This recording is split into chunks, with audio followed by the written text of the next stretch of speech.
Buenas noches, hermanos, queridos pastores, Pastor Fernando, el precioso equipo pastoral de esta iglesia, nuestro cariño, nuestro afecto y el gozo delante del Señor al compartir esta noche de dedicación, esta experiencia que Dios nos concede, no solo como iglesia, la Iglesia Alianza de los Olivos, sino como movimiento, Lima al encuentro con Dios.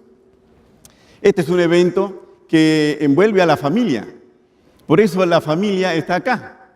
Los pastores de las distintas iglesias, gozándonos y dando gloria a Dios por esta gran bendición, por este avance, este paso que honra al Señor y que implica que Lima al encuentro con Dios siga avanzando. Personalmente tengo profunda satisfacción porque desde que Pastor Fernando y Roxana vinieron a esta iglesia, he seguido paso a paso y he disfrutado realmente cada avance, cada logro en esta iglesia preciosa.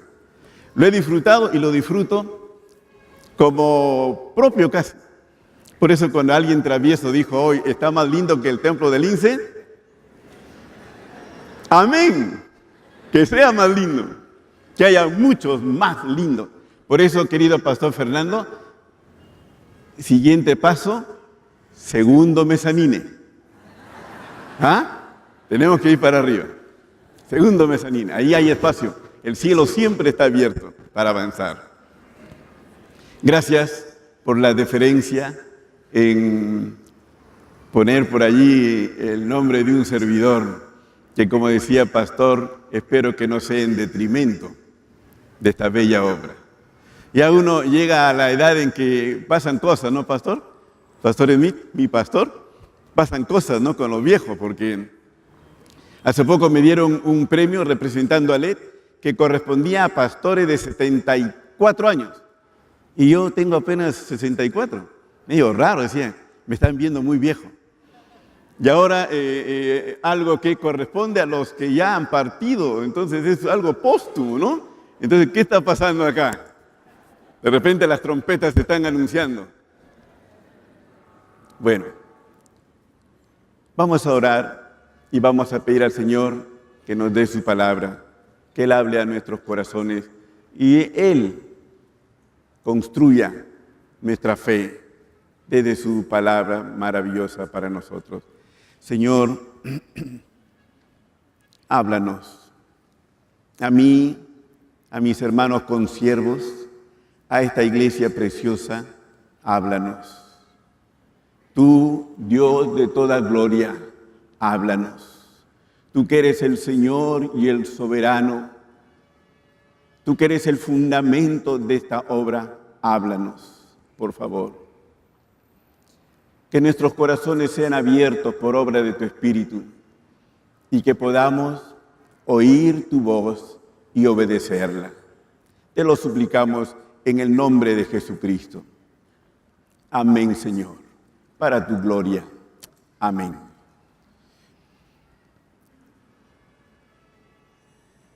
Como uno de los que ha vivido Lima al encuentro prácticamente a lo largo de los 40 años, para mí es encantador lo que vivimos esta noche. ¿Por qué?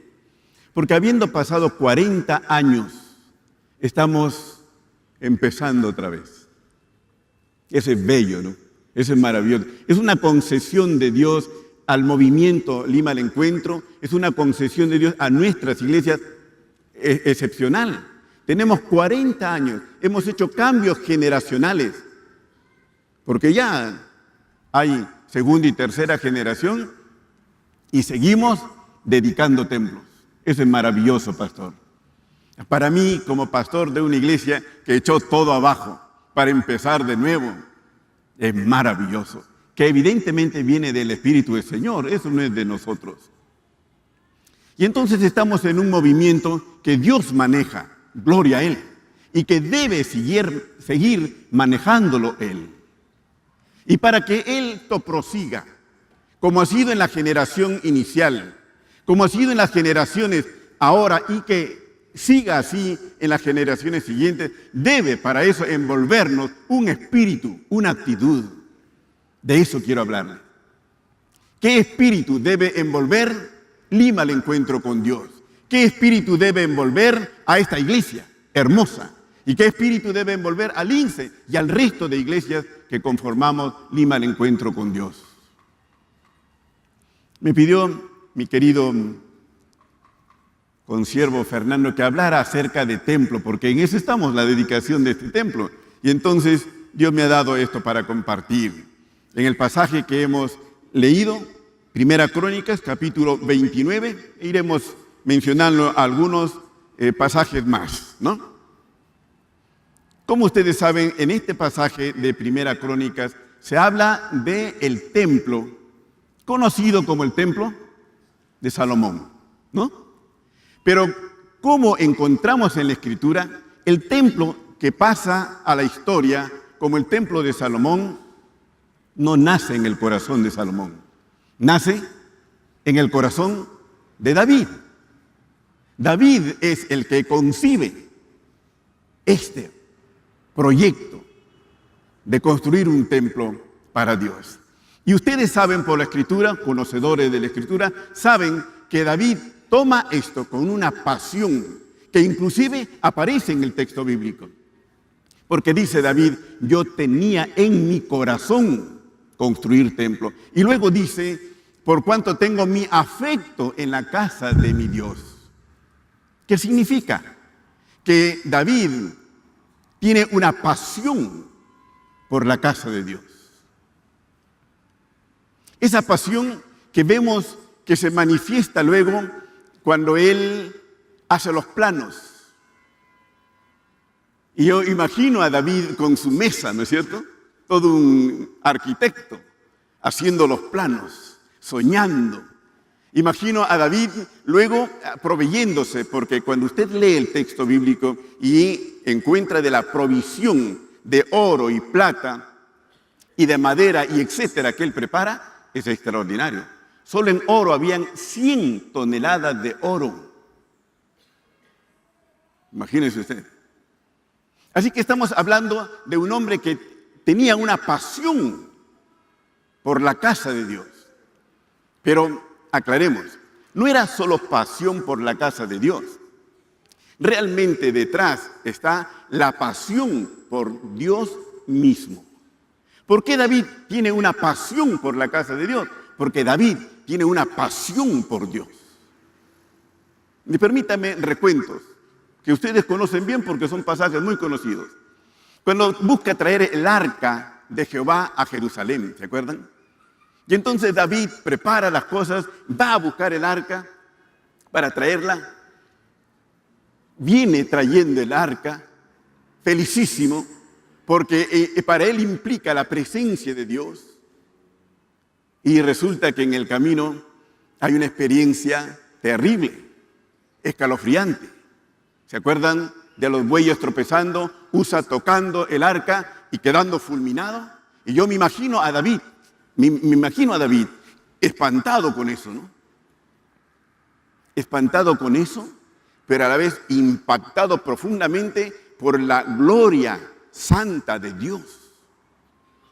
Porque David, como dice el texto, se da cuenta que Usa ha cometido una temeridad. A Dios no se le puede tratar de cualquier manera, aunque nos muramos de pasión y de amor por Él. Él es Dios. Y David es ese hombre que ama a Dios, que busca a Dios, que desea a Dios y que aprende lo que implica correr tras Dios en una relación, en una comunión, en una vida de servicio para aprender. Quiera Dios que aprendamos, que no dejemos de aprender a esta altura de Lima al encuentro con Dios. Con pastores que sumamos décadas sirviendo a Dios, con un movimiento que suma 4 décadas, pero que siempre tratándose de Dios tendremos que aprender a conducirnos delante de Él. En nuestra pasión por Él, en nuestra pasión por la obra, en nuestra pasión por el templo, en el caso de David, en el caso de ustedes, en el caso de nosotros y muchos más, porque el amar a Dios, servir a Dios, implica construir, avanzar, como estamos viéndolo hoy, para aprender. David es el hombre que, como dice en el Salmo 63, versículo 1, dice, mi alma tiene sed de Dios, mi carne te anhela. Explícalo, hermano. Busque usted un exégeta que le diga qué significa eso.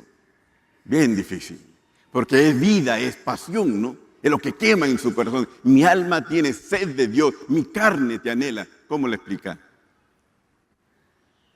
Que Dios nos dé eso, que viene del Espíritu y que debe encender nuestros corazones. Avancemos a un segundo punto, después de hablar de la pasión de David por Dios. Como ustedes saben, David concibe el templo, pero David no lo realiza, no lo concreta, no lo construye. Bien interesante, porque David llama a Natán, ¿no es cierto? Es su profeta, el profeta Natán, y le dice, Natán, tengo en mi corazón construir templo para Dios. ¿Se acuerdan? Y es muy interesante la respuesta de Natán, inmediata. La respuesta de Natán inmediata es, haz lo que tienes en tu corazón, le dice, ¿no? ¿Por qué le responde así? Porque sabía que David era un hombre que amaba realmente a Dios, y construir un templo ¿acaso es obra mala? Así que hazlo. Hasta que Natán va al encuentro con Dios. Y Dios le dice, Natán, ¿quién te dijo que respondas así? Él no va a construir el templo. Así que ve a decirle que él no va a construir el templo. Natán tiene que venir y hacer la corrección, ¿no es cierto? David, lo siento mucho, ¿no?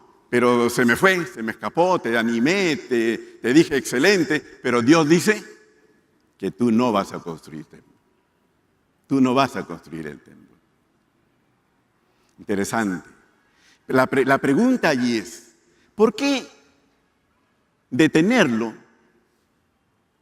en hacer una obra que había que hacerla? O sea, ¿qué de malo había en eso? Nada, todo estaba bien para hacerlo. Es más, el corazón de David era un corazón conforme al corazón de Dios. O sea, podríamos nosotros decir, todo está alineado. Pero escuche con atención, hay dos cosas importantísimas aquí. Que otra vez quiera oír mi alma y quiera oír tu alma, hermano. Para que siga Lima al encuentro, envuelto en un espíritu que nos lleve adelante y no se apague la llama. Primero, David tiene que saber que aunque él es precioso y Dios lo ha bendecido y es el rey y tiene los recursos, él no puede hacer lo que quiere en la obra de Dios. Tengo los recursos, tengo el ánimo, soy el rey, sí, pero no lo vas a hacer. Y eso me parece a mí importantísimo de entender, porque implica la soberanía de Dios, el gobierno de Dios manejando su iglesia, incluido los siervos que presidimos. Pues somos pastores, presidimos, tomamos las decisiones, hacemos como nos parece. Pero cuidado, porque a David se le dijo, no David. Y David tenía que obedecer, aunque era el rey, y aunque tenía todo preparado, y aunque se moría por hacerlo, ¿no? Porque David moría por hacerlo. Ya está bien, puedes morir por hacerlo, pero tú no eres Dios. Yo soy Dios. Yo decido qué haces tú, y no tú qué hacer. Y esto nos hace recordar lo de Moisés, ¿se acuerdan? Moisés, cuando Dios lo detiene en la entrada a la tierra prometida, ¿no? ¿Ustedes se imaginan? Moisés saca al pueblo de Dios de Egipto, lo conduce, aguanta los 40 años duros en el desierto, quiere entrar y Dios le dice, no Moisés. Y Moisés muere por entrar. Y ustedes saben la historia, Moisés le dice, Señor, déjame entrar. No. Todo lo que se le concede es subir a la montaña y mirar hacia la tierra prometida. Aprendámoslo. y quiera, repito, mi corazón oírlo, que Dios es Dios y que nosotros, aunque hayamos avanzado y crecido, y aunque tengamos los 40 años, y aunque ejerzamos autoridad, no somos Dios. Y tenemos que aprender a someternos a Él. Segunda lección en el aspecto este de la negativa de Dios a David para construir el templo. Cuando se le da la razón, se le explica la razón a David, se le dice por qué no va a construir. ¿Se acuerdan? Se le dice, tú has sido un hombre de guerra, has derramado mucha sangre. ¿Sabe lo que eso significa detrás? Eso también es tremendo. Querido David, eres lindo, eres precioso. Poniendo en mis palabras lo de Dios, porque Dios amó a su David, ¿no es cierto? Pero David, no calificas para esto. David, no calificas para esto. Y eso es otra vez tremendo, porque nosotros solemos pensar que calificamos para todo. No es así. Hay cosas para las cuales Dios nos ha capacitado y nos autoriza y debemos hacerlo, y hay cosas para las cuales Él no nos ha capacitado, no nos autoriza y no debemos meternos. No calificas. No lo harás tú. Es otra cosa que tenemos que aprender. Y si nosotros cultivamos este espíritu en Lima al encuentro con Dios, hermanos, tendremos 4ª generación, 5ª generación, 6ª generación, 20ª generación, y que dure hasta que Dios venga, que nunca se apague esto, pero dependerá de qué espíritu cultivamos delante de nuestro Dios. ¿Qué hizo David? Allí es un ejemplo para todos. David no insiste, ¿no? David baja la cabeza. ¿Es que David fue tocado por Dios y sabe quién es Dios y cómo hay que actuar delante de Dios? Seguro. Pero me encanta la nobleza de David. David era el rey, David tenía los recursos, David pudo encapricharse. No lo hace. ¿Y qué hace? Más bien David, conforme a la palabra de Dios que le dijo, tu hijo. Entonces David dice, amén, y comienza a trabajar con el hijo, ¿no es cierto? Y usted lee en la palabra del Señor cómo David le habla al hijo, ¿no? Primero le habla de ser fiel en nuestro capítulo 28 de Primera Crónicas, versículo 9. Hijo mío Salomón, reconoce al Dios de tu padre, sírvele con corazón perfecto, con ánimo voluntario, porque Jehová escudriña los corazones de todos, entiende todo intento de los pensamientos. Si tú le buscares, lo hallarás. Si tú lo dejares, Él te desechará para siempre. Instruyendo al hijo, ¿no? Aquí me parece David un viejo pastor de Lima al encuentro con Dios. Hay que preparar a las nuevas generaciones, ¿no? Tú tienes un tope, tú tienes un límite, prepara a las nuevas generaciones. Llama a los hijos espirituales y diles, háblales de tu Dios, del Dios que tú has vivido, que tú has experimentado, a quien tú has servido, de las maravillas de Lima al encuentro. Y cultiva en ellos la misma actitud y enséñales que a Dios hay que seguirlo con fidelidad. Me encanta eso. Porque eso implica que David entiende, se ubica bien, entiende que es un eslabón, que es una parte, que no tiene que hacerlo todo, que no está ahí para construir su reino. Como me dijeron a mí en la dedicación del INSE, ¿no? Cuidado con estar construyendo su reino. Ya se dieron cuenta de quién es la voz, ¿no? Pero es el peligro siempre. Y cuando tú trabajas con un sentido de proyección, tú cortas eso, porque entiendes que no todo empezó contigo y tampoco terminará contigo, y que solo somos un eslabón.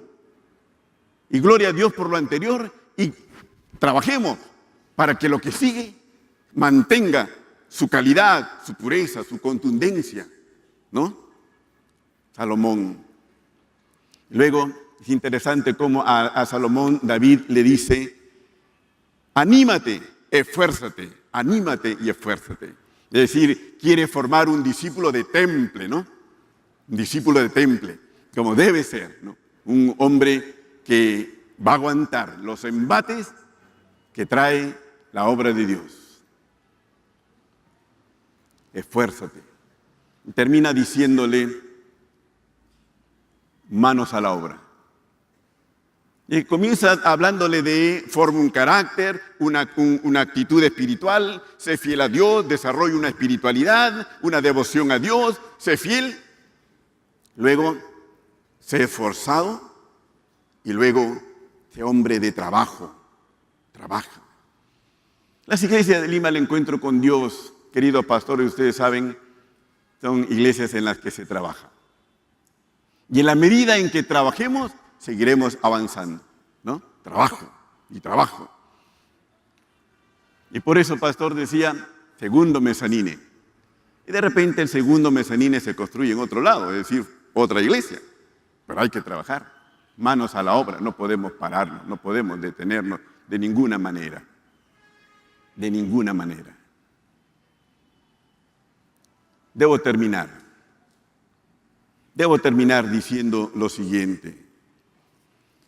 Hace unos días nomás tuvimos el culto de fin de año de Lima, el encuentro con Dios. Y el tema, digamos, central, o la persona en nuestro Señor, en nuestro cariño y gratitud, fue Roy Letourneau. Roy Letourneau, que nos ha bendecido tanto, ustedes saben, ha bendecido tanto. Es uno de nuestros viejos que ha sido columna en el aspecto material, como Ken Opperman lo fue en el aspecto visionario, como nuestro querido pastor Alfred Smith, como pastor, el tronco alrededor de quien muchos nos hemos formado y seguimos aprendiendo. Pero ¿qué dijo Roy? Porque me parece atinadísimo usar eso ahora. Cuando él da sus últimas palabras en la entrevista que le hace el pastor Francisco Beltrán, el viejo Roy, que está a las puertas del cielo, y que ha vivido los 40 años de lejos, de cerca, oyendo, preguntando, disfrutándolo, etcétera, de Lima al encuentro con Dios, termina diciendo, esto es solo el comienzo. ¿Qué mensaje, hermano? Como si el viejo se hubiera acercado a nosotros y nos hubiera dicho, ni sueñen pensando que están terminando. No sean tontos de pensar que han logrado algo. Solo es el comienzo. Solo es el comienzo. Solo es el comienzo, después de iglesias lindas, grandes, crecientes, 78 iglesias, 42,000 miembros. Sí, Señor, solo es el comienzo. Que Dios nos dé la actitud humilde de ver en todo esto precioso y glorioso solo el comienzo. Que Dios nos envuelva con este espíritu, insisto. Y entonces, si es solo el comienzo, iremos a otras generaciones, cuarta y quinta y sexta y más generación, viviendo Lima al encuentro con Dios. Querido pastor Fernando, mi abrazo emocionado, felicitaciones. Querida iglesia, de igual manera, el abrazo y las felicitaciones. Pero otra vez, querido pastor Fernando, como presidente de Lima al encuentro con Dios, que Dios nos dé a usted y a nosotros que le acompañamos en la tarea, como pastores de Lima al encuentro, ese espíritu, esa actitud que acabamos de ver, que Dios pide que tengamos, para que construyamos una obra que dure sin fin por generaciones. Siempre digo, la generación anterior que sembró puede mirar ahora el fruto de su trabajo. Nosotros todavía no. Quiera Dios que lo que estamos haciendo sea realmente sólido. Lo será si nos envuelve este espíritu que acabamos de ver. Amén, hermanos. Y que Dios sea glorificado en Lima al Encuentro con Dios. Y que Dios siga siendo glorificado aquí, en esta preciosa iglesia de los Olivos. Mi iglesia, pastor. Porque como te quiero tanto, entonces yo me robo tu iglesia. También te puede robar la nuestra. Al final todos somos de la misma familia, ¿no? Lima al Encuentro con Dios. Todos somos una gran familia. Nos ponemos de pie y oramos.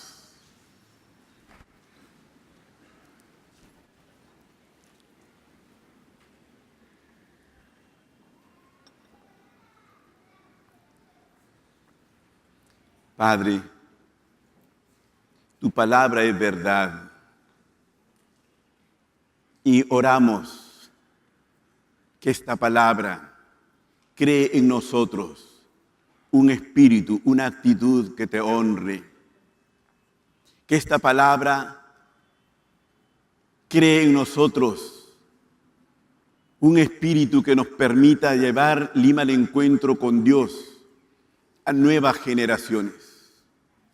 Que esta iglesia y que las iglesias de este movimiento que te ha placido bendecir ricamente sean llenas de ti, que nos llene una pasión por ti, Dios, y un sometimiento a tu soberanía, a tu gobierno, y que nos llene, Señor, sujeción y respeto, y que tengamos todos conciencia de nuestras limitaciones, y que nos dé, Señor, un corazón que sepa decir, ¿qué dices, Señor? Y obedecer con prontitud. Envuélvenos en ese espíritu de respeto a tu gloria y a tu majestad, porque vives y reinas y gobiernas. Tú eres Dios. Seas bendito, Señor, y colma nuestros corazones, por favor, en el nombre de Jesucristo. Amén, Señor. Amén. Que Dios nos bendiga, amados hermanos.